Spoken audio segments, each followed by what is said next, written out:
Hey, how you doing? Today, we're going to take a look at some different forms of clips.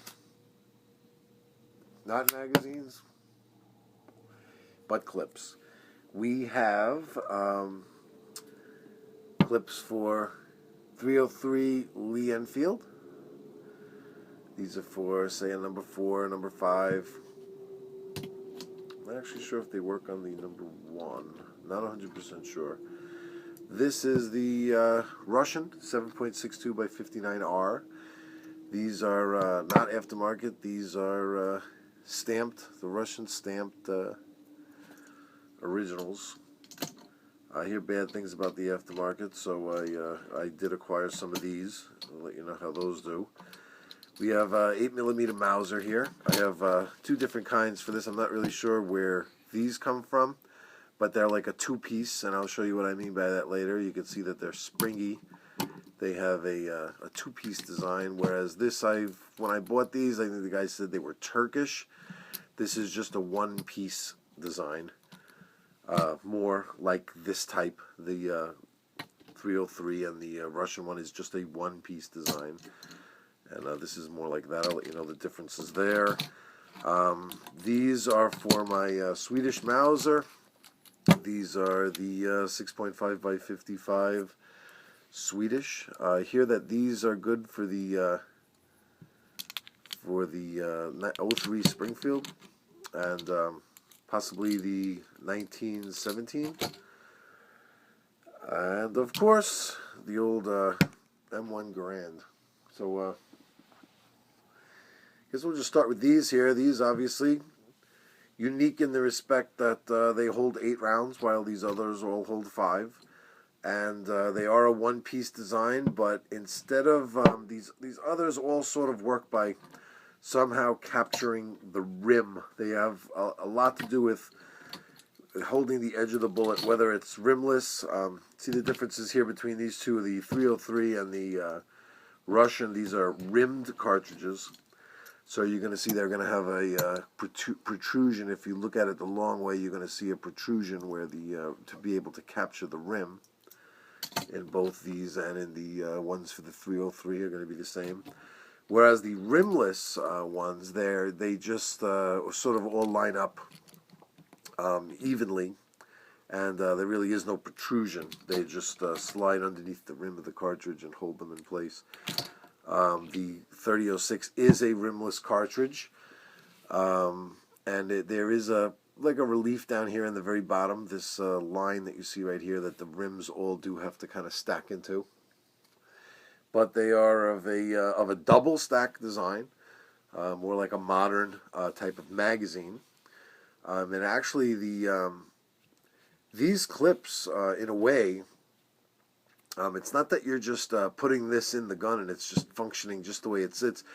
The inside of the M1 Garand, the rest of what this fits into kind of constitutes a magazine. There's a follower, and there's just the way it works. Once this slides in, it's encased by the rest of the pieces, which would be inside of a modern magazine. And the fact that it is double stacked, it does function very similar to how modern magazines work.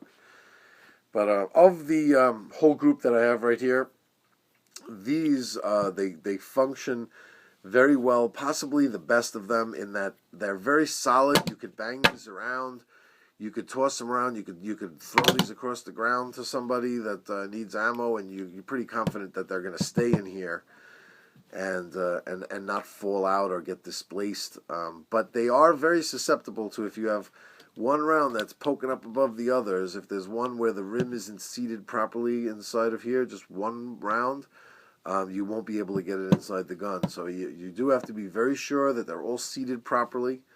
And once they are in position properly, though, they do pretty much stay here if you have good ones. I like these. These are these M1 Garand clips all have different stamps on the bottom, which mean different things. This one is MBZ, which I believe are manufactured in the Netherlands. I'm not exactly sure of the time that they're manufactured. You can see the MBZ on there. That's a very distinctive mark. I like these because they're not Parkerized, kind of like the newer style ones, the AEC ones, you can see them right here. They have like a parkerized kind of look to them. They're like a rougher type of surface. And I just like, function the same, but I like the more painted, smooth metal texture to these. So I'm more partial to these. Whenever I see these MBC ones, I always grab them up. Just the qualities, I always find that they're manufactured nice. They're always within tolerances, and they function smoothly in my Garand. So so there's the M1, the M1 Garand clip. Next we'll go with the Swedish Mauser. These again are of a very good quality. And I'll show you what I mean by a two-piece design. If you could see, there's actually a piece of spring steel mounted inside, which is has this this type of resistance here, so that when you slide the rounds in, and again, these things never really do well with one round in. It could potentially be loose depending on where you put it. If it's right on that hump, it'll be in there nice and solid. If it's not, it could actually be very floppy and loose. But when you slide all 5 rounds in, and again, like you have to actually push down this metal here to slide them in. You can even hear how they slide into place. These things don't fool around. They're very nice when you have these two-piece designs. They always hold the rounds very well. You never have to worry about the rims here, and I'll show you with these other these rimmed cartridges how it matters how you load them. With these, they all just stack one after the other because there's no rim to get in the way of the next one. And when you push these down into the gun, these things go like butter. These are smooth as can be. This is how it's meant to be. How this Swedish Mauser uses these is how it's meant to be. These function as they're supposed to, without a doubt. Again, very similar here with the 8mm Mauser. They're the same type of design. I actually have 2 of them now. See, I have this one that is a similar design to the one I just showed you. It's 2-piece, and it has this springy part here, you see. So when you put the rounds in, you actually force this back and put the edge of the rim of the cartridge sits inside. And they're of a springy design where they go in there nice and solid. And again, these are made out of brass, and it's a gliding metal. It's very smooth to push the rounds into the gun. Are very smooth. But not only do I have these 2-piece ones, I also have a few of these, which don't work quite as well. You can see even right away if I start shaking it around, you can see that they're very floppy. Rounds will fall out if you jiggle it a bit. You know, these aren't really as good. I would definitely look for the 2-piece design if I could. These are more of just a 1-piece design that uses this raised lip on either end to hold the rounds in. You can adjust them if they're not really tight. You can push these lips out a little bit further to hold it a little bit better. They push into the gun the same. They're same gliding metal. It's smooth. It's like a step down. This would be the cheaper version. These would be the better version. I would go with these 2-piece. Not really sure where these are manufactured, but these 2-pieces are very nice. I was lucky enough to be able to get a group of these at a range that a guy had for sale there. I think he was selling them for 25 cents a piece, which to me seemed really nice. I was like, how many you got? I mean, I just threw down a $10 bill, and I was like, here you go. So I have a bunch of these. And these I just really got for the novelty of it, of seeing that there was a different kind. I saw just by looking up that they weren't going to function as well. But they're not really bad. You know, in a pinch, they're okay. But I was told that these are Turkish. Don't know if that's true or not. But, you know, a lot of times you can find surplus ammo. And when you get the surplus ammo, it comes on these stripper clips. So if you find surplus ammo that comes on these 2-piece ones, you know, these are really nice. This, of course, is the M75 sniper ammo that I think Widener's is selling it now. It's a PPU, older PPU though, 1999 is stamped on the case. This is good stuff. It's potentially corrosive. They don't say for sure. You got to treat it as if it is. And it's Berdan primed, so you're not going to be able to do any reloads on it. But the price is good, and just this is the boxes that it comes in, 15-round boxes. The price is right on it, and it is very, very high quality ammunition. So just on a tangent, If you looking for some 8mm, any of the surplus is really drying up with the 8mm Mauser, this stuff is great. Now we move on to a totally different style, the 303 British and the Russian 7.62 by 59R. These are similar in the fact that the cartridges themselves are rimmed cartridges. Now let's start with the 303. The 303, these are very, very susceptible to how they're loaded. When you have the clip, I almost called it a magazine. See, I caught myself. When you have the clip loaded properly, you're going to see the rounds orientated in this fashion. Looks kind of like they're not in there, right? You're like, oh, they're crooked. The bottom one is always going to have this kind of, angle to it. It kind of follows the shape of the magazine, if you'll notice when you put it in. And the 303, the 303 Enfield does actually have a detachable magazine. But it's not really a detachable magazine where you carry around a bunch of magazines with you and slap them in and out of the gun. The magazine's kind of tailored to the gun, and they say it's only really removable for cleaning purposes. And it's still a clip-fed gun. You would use 2 clips to fully load it because it is a 10-round magazine. But it is very important to have the rounds orientated like this because unlike the Mosin, where the Russian ammo goes in the Mosin has a interrupter that will not allow the round below the round that's being chambered to interfere, the rims to interfere. Theoretically, it works pretty good. There's still people that have rim lock issues, but if you, I have a video that shows kind of like how to cure the problem with the Mosin. It is curable. With the Enfield, it is much more susceptible to the rims getting caught on each other. However, the Enfield is easier to clear, that if you give the bolt a really good wrap, you're going to skip that rim over the next one if you're having an issue. Whereas on the Mosin, it's not that easy. If you're having a rim-lock issue, you could beat it and it's still going to stay stuck.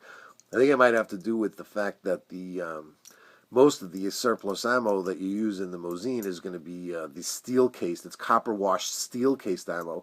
The steel is going to be much less forgiving. If you get a steel rim caught on a steel rim, no matter how much you beat on it, it's going to stay stuck there. But this is PPU. I use PPU 303 ammo.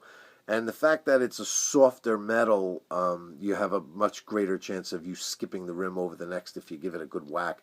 But you won't have those issues if you load these properly. You can see the 303 magazines, these stripper clips, have holes in the back here where you're able to examine. If you notice, this would be the top round, and it would be able to be forced out of the stripper clip without once they're loaded. I'm saying when these are all pushed into the gun, they're going to be in this configuration. Will allow this first round to be pushed into the chamber without the rim from the round below interfering, and so on and so on. You could see each one is going to be in front. That's how to have these configured. It's going to have this type of look to it, this angled type of look to it, and it's the loose round on the bottom. You could always tell like that. That's the one that's going to go in first. The one on the top, you can hang the magazine from it and shake, and it's not even going to move. However, if you're holding it and that top round is loose, if you notice that it's actually loose, this is supposed to be on the bottom. It's always going to be the angled one on the bottom, and you shove it in this configuration. Now, the Mosin is, like I said, less susceptible to this problem. So you could load these magazines kind of any way that you want. There's basically 2 different ways you'd be able to do it. You'd be able to do it similar to how you did the Enfield, which is one rim behind the next. You can have a similar look to it with it angled like that. But this bottom round, because these are just much looser the way these are designed, and these are, like I said earlier, these are the original, armory stamped stripper clips. These are not the aftermarket ones. I hear are even worse. But with these, when you load them this way, the looseness is out of control. This round is almost about to fall out of here. And when you load them in the proper way, they're nice and tight. But any type of movement, and right away you have looseness, and one rim's going over the next that doesn't really stay in this configuration. If you have these just stuffed in an ammo pouch and you just pull them out and you go right into the gun, you'll be fine. But any type of movement or carrying around in an ammo box or put them on the table and picking them up, you're going to start to lose this bottom round. You don't know where these rims are going to go, and you're going to have this type of looseness to them. Whereas I suggest more of a pyramid type of stacking. Now with this, you're going to have this center round here is going to be the one that rim is in front. These two next to it here on the outside are going to be under that, and then these two on the outside are going to be under that. When you load it like that, you get a much stiffer, they're in here a little bit better. There isn't as much movement, and it'll take a little bit more knocking around without any displacement of the rounds. And the reason why it doesn't matter that much with the Mosin is because of the interrupter system that it has, is that when you shove these in, this top round that's going to be chambered will not interfere with the rounds underneath, because they're actually held down by a lip of metal that prevents it from interfering theoretically. There's still a few issues when you first shove the magazine in. This second round might not go underneath the interrupter if the Mosin isn't absolutely perfectly set up. You know, they're not the most precision instruments. So you might have some issues with that first round, and then after that you shouldn't really have any issues. But like I said, I did post a video where I show how to cure that right away by just releasing the pressure on the magazine well underneath and chambering the round and shoving the magazine closed. Kind of alleviates that. I'm sure that could be, if you're in a battle situation, that would be a quick way to solve the problem without having to, dump all the rounds out of the magazine or eject a live round. And this is something that would just cure the problem kind of quick if you got used to the procedure. So, but normally loading them like this really wouldn't make that much of a difference. As far as like how easy they are to load, these are a nightmare. You could struggle with these things. I mean, you're really, with the Mosin, the easiest way to really do these is you actually grab the first round and hold it like this and use this top round to actually push down, to push. I can't even push holding this like this. I can't even push this top round and get them out. Look how it took quite a bit of strength even just holding it freehand. Forget about compressing the magazine's well spring. These things can be tough, and I don't really see a solution. I mean, you look at it, you can't really bend it to loosen it up, because then the rounds are going to be very loose and fall out. And you just got to kind of deal with these. I have a few Mosins. Some load easier than others. Some days it seems like you struggle with it worse than other days. But I just feel sorry for the Russians in World War II, because they must have really hated these things, or I guess they didn't really know what else to compare it to. It's not like you had a different rifle you could pick up and use, but these are going to be a pain in the ass. The Enfield, a little bit better, but still a pain in the neck. The reason why these seem to push out so easy, they weren't like this. They were maybe on par with the Mosins, if not worse.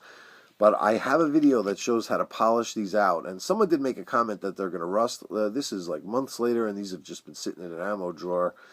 And no special humidity protection or anything. And I don't have any rust on these. I checked a few of them after that guy said that. I'm like, oh, maybe he's right, But I did take a look, and they're still polished smooth. So, yeah, if they had to sit around for 20 years, you might have some oxidation. But, go to the range once in a while. You're cycling ammo through them once in a blue moon. You know what I mean? And you're not like storing them in a bucket of salt water. So no issues really. But polishing them out like that. Watch my video and see if you have issues with these. You polish them out on the inside, and they work much better.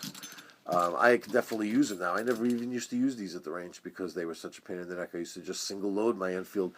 Now I could shove 2 of these in, one right after the other, load 10 rounds, no issues. And I actually had a guy with an Enfield come over and say, where did you get those clips? What kind of clips are those? He actually noticed that I was actually using them and pushing my rounds in, and he was probably used to not being able to do that. Like I said before, the Swedish Mauser 6.5 by 55 rounds. These are the way it's supposed to be. These things are beautiful, absolutely beautiful. They go in like butter. Same here with the with the 8mm Mauser, same thing. These things are beautiful. No oil needed on these, nothing. They're just made out of a gliding metal, or even just putting around in here and sliding it back and forth. You just like, that's the feel you want when you're going to be shoving rounds into a gun. That's how you want it to feel. These are the perfect design. These and these are definitely the perfect design. These work really well for this type. And then for a completely different design element are the M1 Garand, which they did come on. They were a little Johnny come lately. They did come along way after this design, but they definitely took it to the next level. It's it's not quite a detachable box magazine, but in some respects it could actually work better and faster than a detachable box magazine, because when you shove one of these into the gun and you use up the 8 rounds, you don't actually have to physically grasp and remove something before you reload. You actually shove this in, and that's going to be the last you ever need to touch it, because on that 8th round you're going to lose this, and it's just going to be completely gone, and your action is going to be open if your Garand is functioning properly. And all you got to do, you could have one of these at the ready, and all you got to do is just shove it right back down inside, and the action's going to close and chamber the first round, and you're off. So this is really the best design, let's say. But like I said, it did come along later, but it is definitely the best functioning design, and the best working of these stripper clips are definitely the rimless Mauser type design. Are definitely the best of these conventional, let's say, stripper clips. You know what I mean? And then bringing up the rear, these rimmed cartridges. Seems like they just had a problem with the rimmed cartridges. For some reason, it's gotta hold them in such a way where it's gotta squeeze really hard, and that does not facilitate, pushing the rounds out. It makes them a little bit tough. But what it is, it's with these two, it's like practice makes perfect. You use your gun a bit, and you get comfortable with these and familiar, and then you're definitely gonna get better with them and smoother with them. So I hope this helps out. Any questions on any of these? I can't really tell you where to get any of these. You just got to poke around and try to find them. I just got lucky here and there. But any questions on the function, or which I prefer over the next? Feel free to comment. And have a good one, guys.